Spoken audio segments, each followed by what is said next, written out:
Hello everyone, online study zone में आप सभी का स्वागत है। सबसे पहले तो रिपब्लिक डे की आप सभी को ढेर सारी शुभकामनाएं। आई होप कि आप लोगों ने इससे पहले के वीडियोस देख रखे होंगे। पार्ट 7 तक यानी सेट 7 तक मैंने कराया हुआ है और डेली एक सेट प्रोवाइड कराने की कोशिश रहती है। तो अगर आपने पहले की वीडियो नहीं देखा है तो ज़रूर चेकआउट कर लीजिएगा, क्योंकि ये जो 25 क्वेश्चन आपको दिया जाता है वो बहुत ही बेहतरीन तरीके के क्वेश्चन होते हैं, एकदम मॉडरेट टाइप का, जो कि आपके आने वाले सचिवालय सहायक और बिहार दरोगा एग्ज़ाम के लिए काफ़ी बेस्ट रहने वाला है। और बाइलिंगुअल भी है, जैसा कि आप लोग डिमांड कर रहे थे। तो जाहिर सी बात है कि बिल्कुल आपके डिमांड के ऊपर चल रहा है, तो आप लोगों को देखना जायज़ बनता है। तो एक बार ज़रूर चेकआउट करिए डेली बेसिस पर। तो चलिए फिर शुरू करते हैं। तो सबसे पहला प्रश्न आता है कि मरकरी की सबसे बाहरी कक्षा में कितने इलेक्ट्रॉन होते हैं। तो सबसे पहले आपको ये चीज़ समझना होगा कि इलेक्ट्रॉनिक विन्यास को निकाला कैसे जाता है। मैं इस वीडियो में तो बताने वाला नहीं हूँ कि कैसे निकाला जाता है। आपने 11th 12th क्लास में 10th क्लास से ही ये चीज़ें हो जाती हैं, 9th में ही देखने को मिल जाता है कहीं ना कहीं।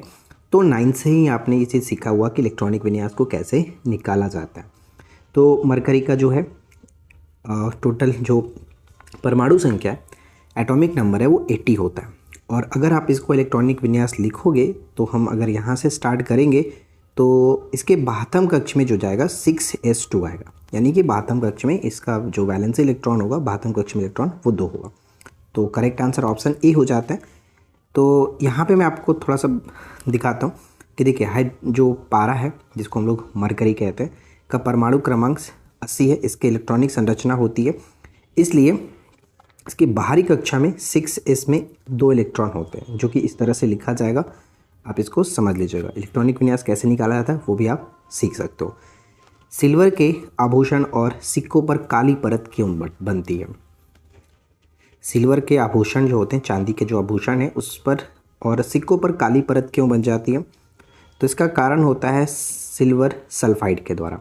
तो ऑप्शन बी होगा, लेकिन ध्यान से समझ लीजिए कि चांदी जो है वायु में मौजूद हाइड्रोजन सल्फाइड के साथ प्रतिक्रिया करके सिल्वर सल्फाइड बनाती है, जो काली परत के रूप में दिखाई देती है। राइट। नेक्स्ट आता है कि निम्नलिखित में से कौन सा युग्म जो कि रोग और उससे मिलान जो किया गया वो कमी के कारण यहाँ पे गलत है। तो मैच करिए और बताइए कि क्या यहाँ पे गलत किया गया। देखिए यहाँ पे अगर हम सबसे पहले हाइपोकैलमिया की बात करें तो हाइपोकैलमिया जो होता है वो कैल्शियम की कमी कारण नहीं, पोटेशियम की कमी कारण होता है। तो यहाँ पे के होगा, कैल्शियम नहीं पोटेशियम होगा। ठीक है, हाइपोकैलमिया पोटेशियम की कमी के कारण होता है। और मरासमस की बात करें तो प्रोटीन और ये कार्बोहाइड्रेट की कमी को हम लोग मरासमस कहते हैं, बच्चों में देखने को मिलता है। और यहाँ पे जो घातक रक्त अल्पता जो आप देख रहे हैं, एक्चुअली यहाँ पे एनीमिया जो है वो विटामिन B12 की कमी के कारण होता है, जिसे हम लोग साइनोकोबालामीन के नाम से जानते हैं। और पेलाग्रा B3 नियासिन जिसे हम लोग कहते हैं, इसके बारे में। और इससे पहले वाली वीडियो में मैंने आपको बताया भी था सभी विटामिन के नाम। तो करेक्ट आंसर यहाँ पे ऑप्शन नहीं हो जाएगा, जो कि गलत था। क्लियर। नेक्स्ट आता है कि किसकी पोषण विधि पादम संभोजी होलोफैटिक होता है। किसकी पोषण विधि पादप संभोजी जो होता है वो है यहाँ पे युगलीना, ऑप्शन सी युगलीना में पादप संभोजी पोषण होता है, क्योंकि यह प्रकाश संश्लेषण करता है। देखिए, अगर आप लोगों को वीडियो पसंद आए, क्वेश्चंस पसंद आए, तो प्लीज़ वीडियो को लाइक और चैनल को सब्सक्राइब करके रखिए, क्योंकि इस तरह का रेगुलर वीडियो चाहते हैं तो आप लोगों को देखने को मिलेगा। जिन अम्लों में हाइड्रोजन और ऑक्सीजन के अलावा अन्य अधात्विक तत्व होते हैं उन्हें क्या कहते हैं। हाइड्रोजन और ऑक्सीजन के अलावा अन्य अधात्विक तत्व होते हैं उन्हें क्या कहते हैं। उसे कहा जाता है हाइड्रासिड्स। ठीक है, हाइड्रासिड्स या फिर अनॉक्सी अम्ल। सी करेक्ट होगा। मतलब कि ऐसे अम्ल जिनमें ऑक्सीजन नहीं होता है, जैसे हाइड्रोजन क्लोराइड है, हाइड्रोजन आयोडाइड है, हाइड्रोजन फ्लोराइड है, उसे हम लोग हाइड्रासिड्स कहा जाता है। ठीक है। कौन सी गैस खाद्य पदार्थों को अनऑक्सीकृत होने से बचाती है। ऑक्सीकृत होने से बचाती है। कौन सी गैस खाद्य पदार्थों को ऑक्सीकृत होने से बचाती है। तो है नाइट्रोजन यहाँ पे डी होगा। जैसे आप देखते हैं कि चिप्स की थैली में भी नाइट्रोजन ही भरा जाता है। नाइट्रोजन एक निष्क्रिय गैस है जो खाद्य पदार्थों को ऑक्सीकृत और ख़राब होने से बचाने के लिए इस्तेमाल की जाती है। नेक्स्ट आता है कि महासागरों में शैवाल किसका स्रोत बन सकते हैं। महासागरों के जो शैवाल है वो किसका स्रोत बन सकते हैं।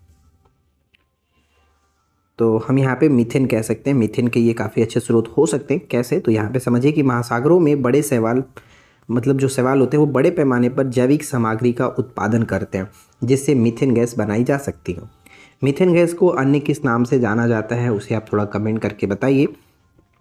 नेक्स्ट आता है कि यूस्टोकी नालिका जो है, यूस्टोकी नालिका कहाँ पाई जाती है? यूस्टोकी नालिका कहाँ पाई जाती है? तो करेक्ट आंसर क्या बनेगा? ऑप्शन हम यहाँ पे बी को टिक करेंगे, कान। ठीक है, कान में ये पाया जाता है। मिडिल हमारा जो होता है कान, आप जैसे कि पिक्चर में भी देख पाएंगे, आपको दिख जाएगा, ये मध्य कान को गले से जोड़ती है। ठीक है, और यह दाब संतुलन में मदद करती है, तो ये ध्यान रखिएगा। नेक्स्ट आता है कि सूर्य के प्रकाश में फॉस्जिन किसमें, मतलब कि सूर्य के प्रकाश में निम्नलिखित में से कौन फॉस्जिन में बदल जाता है? फॉस्जिन एक जहरीली गैस है, ध्यान दीजिएगा, फॉस्जिन एक जहरीली गैस है। तो करेक्ट आंसर यहाँ पे होगा क्लोरोफॉर्म। क्लोरोफॉर्म को कभी भी सूर्य के प्रकाश में नहीं रखा जाता है क्योंकि ये फॉस्जिन गैस जहरीली गैस में बदल जाती है, ये ध्यान रखिएगा। ऑप्शन ए करेक्ट बन जाता है, राइट। नेक्स्ट आता है लाइकेन में सहजीवी संबंध किन के बीच होता है? लाइकेन में सहजीवी संबंध किन के बीच होता है? तो शैवाल और कवक, शैवाल और कवक। लाइकेन में शैवाल प्रकाश संश्लेषण करते हैं जबकि कवक पानी व खनिज प्रदान करते हैं, तो ये एक दूसरे के बीच सहजीवी संबंध के रूप में कार्य करते हैं। नेक्स्ट आता है कि सिरिंग्स जो है, सिरिंग्स किसके बॉक्स वॉइस में होता है? वॉइस बॉक्स में होता है। सिरिंग्स किसके वॉइस बॉक्स में होता है? तो ये पक्षियों के वॉइस बॉक्स में होता है, ऑप्शन सी होगा। पढ़ पाएंगे कि सिरिंग्स पक्षियों का वॉइस बॉक्स है जो उन्हें विभिन्न प्रकार की आवाज़ें निकालने में सक्षम बनाती है। यह श्वास नली और ब्रोनॉक्स के जंक्शन पर पाया जाता है। उतना नहीं समझना है, बस ये ध्यान रखिए, अगर आपको ये क्वेश्चन दिखे और ये वर्ड दिखे तो आपको समझ जाना है कि ये क्या हमने क्या पढ़ा था। ठीक है, आदर्श तरल की श्यानता क्या होती है? श्यानता आपने पढ़ा होगा, विस्कोसिटी 11th क्लास में। तो आदर्श तरल की श्यानता जो होती है विस्कोसिटी, एक्चुअली जैसे कि हम घर्षण जो देखते हैं उसी का ये तरल और गैसों में लगने वाला लिक्विड और ये गैसीय फॉर्म में लगता है, श्यानता कहते हैं उसको। जैसे घर्षण तो आपका ये हो जाता है ठोस पदार्थों में, उसी तरह से विस्कोसिटी जो होता है वो गैसों और लिक्विड में लगता है। ठीक है, तो आदर्श तरल की जो श्यानता होगा वो बिल्कुल भी शून्य होगा, और ऐसा कोई तरल नहीं होता जो कि आदर्श हो। मतलब जैसे अगर हम कंपेयर करें पानी में, एक जल हो गया और एक हो गया हमारा शहद। ठीक है, शहद, एक तरफ जल रखते हैं एक तरफ शहद रखते हैं। अगर आपसे पूछे कि किसकी श्यानता ज़्यादा होगा, श्यानता का मतलब होता है कि परतों के बीच लगने वाला घर्षण बल। ठीक है, तो अगर जल और शहद में श्यानता की बात करें तो जाहिर सी बात है कि शहद का जो श्यानता होगा यानी घर्षण जो होगा वो ज़्यादा होगा, इनके बीच परतों में लगने वाला बल। इस तरह से पूछा जाता है। तो आदर्श तरल ऐसा कोई भी तरल नहीं होगा कि जो एक तरह से उसकी श्यानता होगी, क्योंकि कुछ भी लिक्विड को अगर हम कहीं ड्रॉप करते हैं तो वो कुछ ना कुछ थोड़ा सा दूरी जा कर के रुकेगा ही रुकेगा, चाहे कितना भी गाढ़ा हो। ठीक है, तो यहाँ पे हम कह सकते हैं शून्य होगा। ऑप्शन हम बी को टिक करेंगे। द्रव में दाब किस पर निर्भर नहीं करता? द्रव में दाब किस पर निर्भर नहीं करता?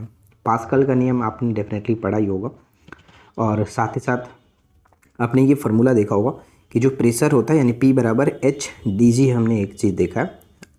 तो यहाँ पे जो प्रेशर होता है वो क्या करता है, किस पर निर्भर करता है? H मतलब गहराई और D डेंसिटी और G जो होता है वो ग्रेविटी। ठीक है, तो बिंदु की गहराई पर, द्रव के घनत्व पर और गुरुत्वीय त्वरण पर। तो यहाँ पे द्रव के दाब पर कोई प्रभाव नहीं पड़ता, तो डी टिक करेंगे, ये जो कि गलत होगा। पढ़ भी सकते हैं कि द्रव में दाब, गहराई, द्रव के घनत्व और गुरुत्वीय त्वरण पर निर्भर करता है, लेकिन द्रव के अपने दाब पर निर्भर नहीं करता। राइट, चलिए अगला प्रश्न कि मिट्टी के दूषक जो कि सूक्ष्म जीवों और पौधों को मारते हैं क्या कहलाते हैं? क्या कहलाते हैं? तो इसे हम लोग कीटनाशक कहते हैं। ऑप्शन डी, कीटनाशक। किसी द्रव की प्रबलता या फिर कोमलता मूल रूप से उनके द्वारा निर्धारित की जाती है। ये क्वेश्चन बहुत बार अलग अलग पेपर्स में देखने को मिला हुआ है। ध्वनि की जो प्रबलता, कोमलता मूल रूप से निर्भर करती है आयाम पर। ऑप्शन सी होगा, आयाम पर। ठीक है, अगला प्रश्न आता है कि डॉपलर प्रभाव का संबंध किससे है? डॉपलर प्रभाव का संबंध किससे है? तो देखिए, डॉपलर प्रभाव यहाँ पे हम कहेंगे कि आवृत्ति, फ्रीक्वेंसी पर डिपेंड करता है। ऑप्शन ए हो जाता है करेक्ट आंसर। आगे बढ़ते हैं। तैराक को पानी में तैरने में कौन सा बल मदद करता है? तैराक को पानी में तैरने में कौन सा बल मदद करता है? अच्छा, आगे बढ़ने से पहले मैं आपको बता दूं कि आज लास्ट डेट है जो एसओ का बैच हमारा लॉन्च हुआ है एप्लीकेशन पर, तो उसका आज लास्ट डेट है क्योंकि ऑफ़र 199 में आपको पूरे एसओ का बैच प्री और मेंस दोनों के लिए मिल रहा था, पूरे 2 ईयर की वैलिडिटी के साथ जस्ट 199 के साथ, जिसमें आपको बहुत सारी चीज़ें, पूरा स्टडी मटेरियल्स मिलेगा, नोट्स फॉर्मेट मिलेगा, मैथ्स और रीजनिंग के प्रैक्टिस क्वेश्चंस भी दिए जाएंगे, मेंस जब आएगा आपको मेंस के लिए भी प्रिपरेशन कराए जाएंगे, तो सब कुछ आपको 199 के साथ मिल रहा है। और ये ऑफ़र सिर्फ और सिर्फ आज के लिए है, मतलब आज लास्ट डेट है, 2 दिन से चल रहा है, मैं आपको पहले ही बता चुका हूँ। तो रात 12 बजे तक अगर आपको ज्वाइन करना है तो जा करके हमारे एप्लीकेशन पर लॉगिन करके पेड कोर्स के सेक्शन में जा करके एसओ वाला बैच 199 के साथ ज्वाइन कर सकते हो। कल के बाद प्राइस बढ़ जाएगा और वैलिडिटी भी कम हो जाएगी, जो कि 2 साल मिल रहा है वो 1 साल हो जाएगा। तो यहाँ पे करेक्ट आंसर होगा उत्प्लावक बल, जिसको हम लोग बायोंट फोर्स के नाम से भी जानते हैं, तो सी करेक्ट आंसर बन जाता है। निम्नलिखित में से किस शाखा के अंतर्गत पादप जीवाश्मों का अध्ययन करते हैं? पादप जीवाश्मों का अध्ययन किया जाता है पोलियोबॉटनी के द्वारा। पोलियोबॉटनी यहाँ पे ए हो जाता है करेक्ट आंसर। देखिए यहाँ पर मैंने बहुत सारे अध्ययन लगा रखे हैं, आप इनको आराम से चाहो तो पढ़ लेना, स्क्रीनशॉट भी ले सकते हो। इस पर बहुत सारी चीज़ें काम की है जहाँ से क्वेश्चंस पूछे जाते हैं, तो एक बार आप इसको स्क्रीनशॉट लेकर के आराम से पढ़ लीजिएगा। ठीक है, चलिए आगे बढ़ते हैं। नेक्स्ट हमारा प्रश्न आता है कि तापमान में कोई परिवर्तन किए बिना द्रव अवस्था को गैस अवस्था में बदलने के लिए आवश्यक ऊष्मा की मात्रा को क्या कहते हैं? आवश्यक ऊष्मा की मात्रा को क्या कहा जाता है? इसे हम लोग वाष्पन की गुप्त ऊष्मा कहते हैं। वाष्पन की गुप्त ऊष्मा कहते हैं, सी करेक्ट आंसर बनेगा। और ये सब क्वेश्चंस आपके पेपर के लिए बहुत ज़्यादा इंपॉर्टेंट है। हम लोग क्वेश्चंस का लेवल उसी तरह से रखते हैं जो पेपर में आपका एसओ यानी कि बिहार सचिवालय जो है, बिहार एसएससी सीजीएल 4 और बिहार एसआई आने वाले पेपर में पूछा जाएगा उस तरह से।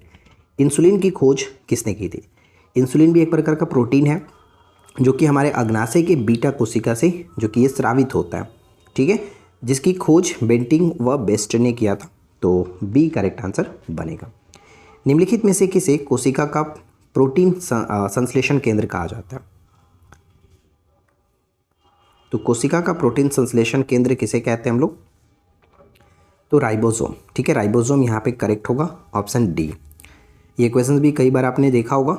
नेक्स्ट देखिए, यहाँ पे मैंने लिख रहा है कि लाइसोसोम को कोशिका की आत्महत्या की थैली कहते हैं, क्लोरोप्लास्ट को कोशिका का प्रकाश संश्लेषण केंद्र कहा जाता है, राइबोसोम जो है कोशिका का प्रोटीन संश्लेषण केंद्र है, और क्रोमोसोम अनुवांशिक गुणों का वाहक है। तो ये चारों याद रखिए, रिपीट होते रहता है घुमा फिरा करके। नायलॉन जो कपड़े होते हैं, नायलॉन के कपड़े जो होते हैं वो सूती कपड़ों की तुलना में तेज़ी से सूखते हैं, ऐसा क्यों? सिंपल सा कारण ये है कि इसमें पानी जो होता है वो बहुत मतलब कम अवशोषित होता है।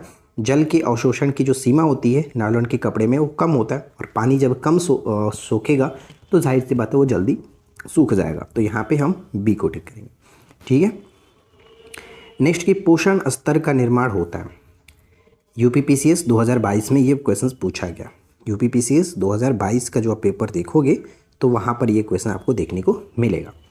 पोषण स्तर का निर्माण होता है खाद्य श्रृंखला में जुड़े जीव द्वारा, तो यहाँ पे सी हो जाएगा। और थोड़ा सा एक्सप्लेनेशन भी मैंने लगा रखा है कि पोषण स्तर खाद्य श्रृंखला में उन चरणों का प्रतिनिधित्व करते हैं जहाँ जीवों के बीच ऊर्जा स्थानांतरण होती है।